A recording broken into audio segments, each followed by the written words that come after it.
Assalamualaikum warahmatullahi wabarakatuh.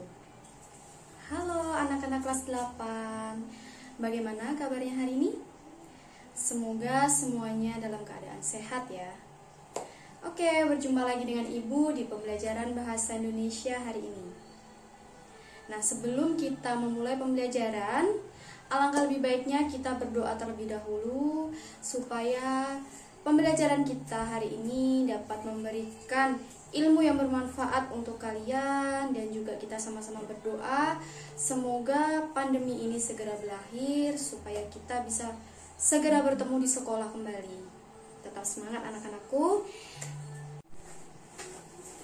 Mari kita sama-sama berdoa terlebih dahulu.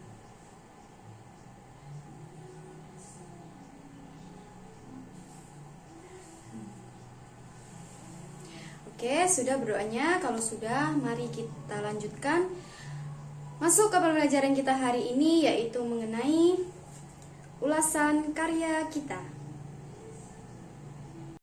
Jadi, ada 6 cakupan materi yang akan kalian pelajari pada materi hari ini, yaitu yang pertama, pengertian teks ulasan, kedua, ciri-ciri teks ulasan, ketiga, jenis karya teks ulasan, yang keempat, struktur teks ulasan, yang kelima, kaidah kebahasaan teks ulasan, dan yang terakhir yaitu langkah penulisan teks ulasan. Jadi itulah 6 pokok materi yang akan kita pelajari pada hari ini. Maka sebelum kita melanjutkan lebih dalam materi tentang teks ulasan, kita simak satu persatu mengenai materi teks ulasan. Sekarang kalian perhatikan materi yang ada di layar. Yang pertama yaitu mengenai pengertian teks ulasan. Adalah teks yang berisi ulasan, penilaian, atau tinjauan suatu karya, baik berupa film, buku, sastra, dan lain-lain untuk mengetahui kualitas, kelebihan, dan kekurangan yang dimiliki karya tersebut. Jadi anak-anak, yang dimaksud teks ulasan itu intinya adalah kalian menilai suatu karya, macam-macam karyanya itu tadi, kemudian kalian bisa mengetahui kualitas dari karya tersebut dilihat dari kelebihan dan kekurangannya. Nah, kemudian yang kedua, ciri-ciri teks ulasan. Yang perlu kalian ketahui yang pertama yaitu memuat informasi berdasarkan pandangan atau opini penulis terhadap suatu karya. Ciri yang kedua, pendapat atau opini yang ditulis berupa fakta yang diinterpretasikan dari karya tersebut.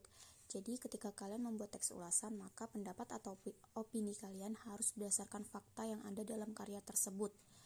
Yang ketiga, teks ulasan dikenal juga sebagai resensi. Nah, selanjutnya yaitu jenis karya teks ulasan itu ada beberapa. Kita rangkum saja menjadi 6 jenis. Yang pertama yaitu novel, film, drama, lagu, puisi, dan cerpen. Oke, selanjutnya kita akan melanjutkan pokok materi yang keempat, yaitu mengenai struktur teks ulasan. Nah, strukturnya itu apa saja anak-anak? Kalian sudah tahu?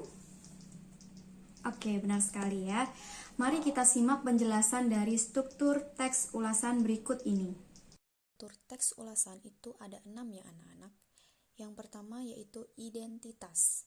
Nah, ini biasanya berisi judul, pengarang, penerbit, tahun terbit, tebal buku, dan lain-lain. Ini jika karyanya berupa buku ya. Jika berupa film bagaimana? Jika berupa film, biasanya identitasnya berupa judul film, kemudian sutradaranya, kemudian ada pemainnya atau aktornya, kemudian ada juga PH-nya atau rumah produksinya, dan yang lain-lain. Kemudian yang kedua yaitu orientasi, ini berisi pengenalan tentang gambaran umum atau penghargaan yang telah diraih. Kemudian yang ketiga yaitu sinopsis. Sinopsis itu apa? Sinopsis itu adalah ringkasan isi suatu karya.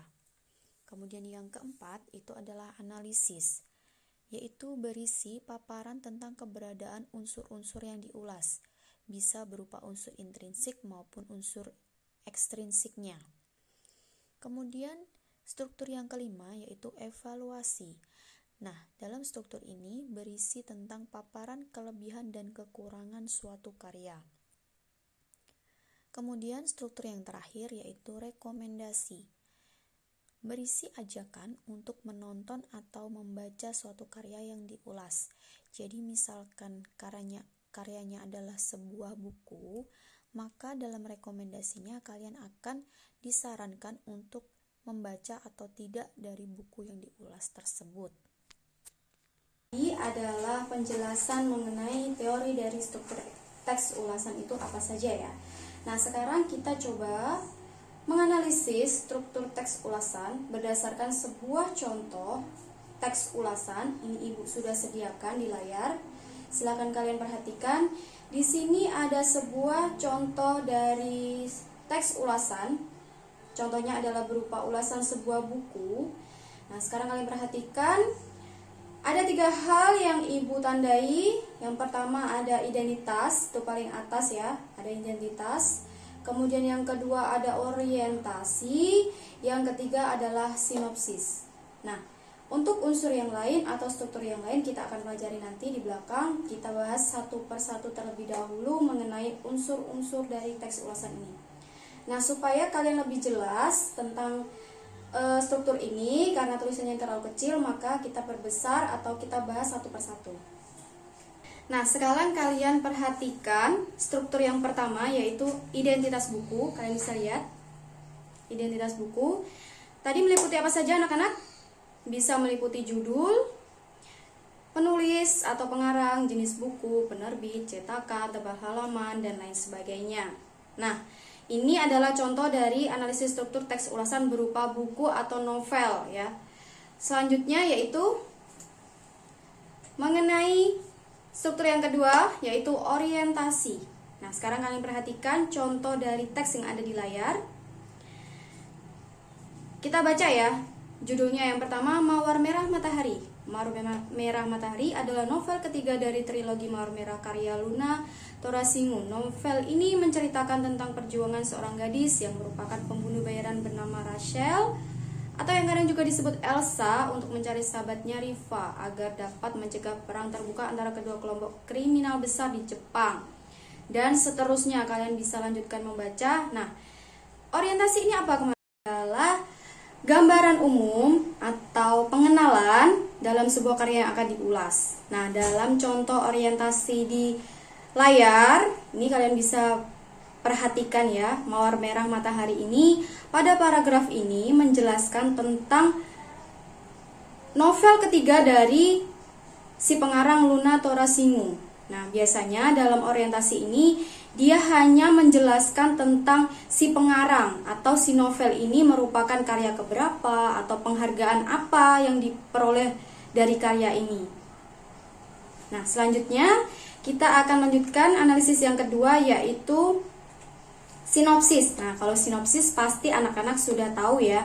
Yang namanya sinopsis itu adalah ringkasan cerita dari awal sampai akhir. Yang namanya ringkasan berarti itu ringkas ya anak-anak, tidak boleh terlalu panjang. Nah, ketika kalian akan mengulas sebuah buku, tentu kalian sudah membaca buku tersebut secara keseluruhan dari awal sampai akhir. Jalan ceritanya kalian sudah pahami pastinya.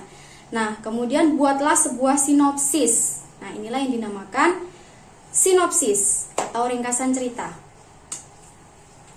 Kemudian analisis selanjutnya yaitu adalah struktur yang keempat, yaitu analisis.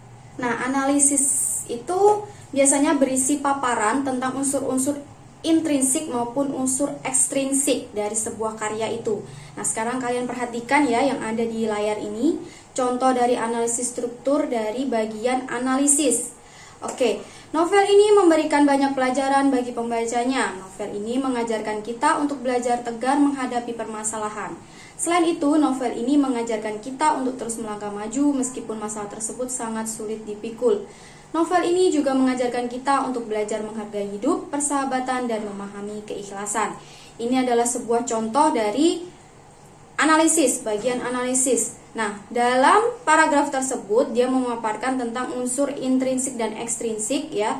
Bisa diambil dari kata-kata mengajarkan kita untuk belajar menghargai hidup, persahabatan, dan memahami keikhlasan. Itu bagian dari unsur intrinsik amanat. Nah, selanjutnya Struktur yang kelima yaitu evaluasi. Nah, evaluasi ini apa anak-anak? Inilah yang paling penting dalam sebuah teks ulasan dan ini harus ada.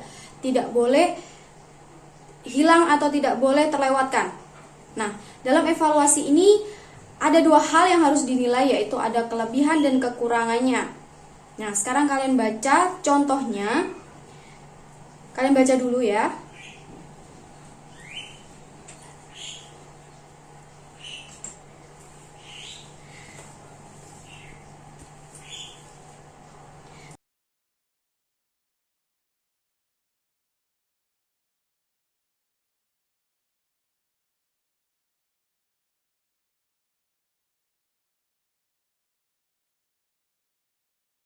Sudah, mari kita analisis kelebihan dan kekurangannya. Nah, kelebihan contohnya adalah yang pertama, bahasanya komunikatif. Kalian bisa lihat di paragrafnya. Kemudian kisah cerita menarik juga ada di dalam paragrafnya. Alur cerita dan konflik batin membuat pembaca terhanyut dalam cerita juga ada dalam paragraf. Kemudian latar tahun 90-an membuat pembaca berimajinasi. Nah, ini salah satu kelebihan. Inilah yang dinamakan kelebihan dari suatu karya. Jadi kelebihan ini kalian bisa nilai dari unsur-unsur intrinsiknya ya anak-anak. Boleh dari latar, boleh dari pemilihan tokoh, kemudian boleh saja dari alurnya, bahkan boleh saja dari segi bukunya atau novelnya. Misalkan covernya bagus, layoutnya bagus, desainnya menarik, dan lain sebagainya. Kemudian penilaian kedua yaitu tentang kekurangannya. Nah, kekurangan ini juga penting banget yang harus kalian tahu. Nah, supaya kalian tahu kekurangannya itu di mana, kalian wajib membaca atau kalian wajib menonton karya yang akan kalian ulas sampai selesai. Kemudian, nah, kita lihat dalam paragraf tersebut, kita cari kekurangannya. Berada di kalimat terakhir ya anak-anak, yaitu menyulitkan pembaca yang belum lahir pada masa tahun 90-an untuk dapat menginterpretasikan secara langsung. Menginterpretasikan itu apa anak-anak? Ya, menginterpretasikan itu seperti kalian itu bisa seolah-olah menempatkan diri kalian pada saat itu. Nah, jadi kalau dalam novel ini cocoknya adalah untuk orang-orang yang generasi yang lahir sudah sebelum tahun 90-an. Seperti itu. Nah, analisis struktur teks ulasan yang terakhir adalah rekomendasi. Oke, rekomendasi ini artinya adalah saran ya, atau selain saran itu intinya rekomen. Kalian akan merekomendasikan karya ini atau tidak. Nah, misalkan menurut kalian karya ini sudah bagus, nah maka perlu kalian rekomendasikan untuk pembaca atau penonton. Nah, kalian bisa lihat ya contoh teksnya di kalimat pertama, yaitu terlepas dari itu semua, novel ini sangat layak untuk dibaca oleh semua umur, baik remaja, dewasa maupun orang tua. Nah, kata-kata sangat layak inilah yang masuk dalam kategori rekomendasi atau saran. Berarti kalian menyarankan bahwa novel ini bagus dan layak untuk dibaca oleh semua umur. Sekian pembelajaran hari ini. Semoga materi yang Ibu sampaikan hari ini bermanfaat untuk kalian semua. Dan semoga dengan melalui video ini memudahkan kalian dalam belajar daring bahasa Indonesia. Tetap semangat anak-anak. Jangan lupa belajar di rumah, jaga kesehatan, patuhi protokol kesehatan dengan menerapkan 3M. Mohon maaf apabila ada salah kata dari Ibu. Sekian, wassalamualaikum warahmatullahi wabarakatuh.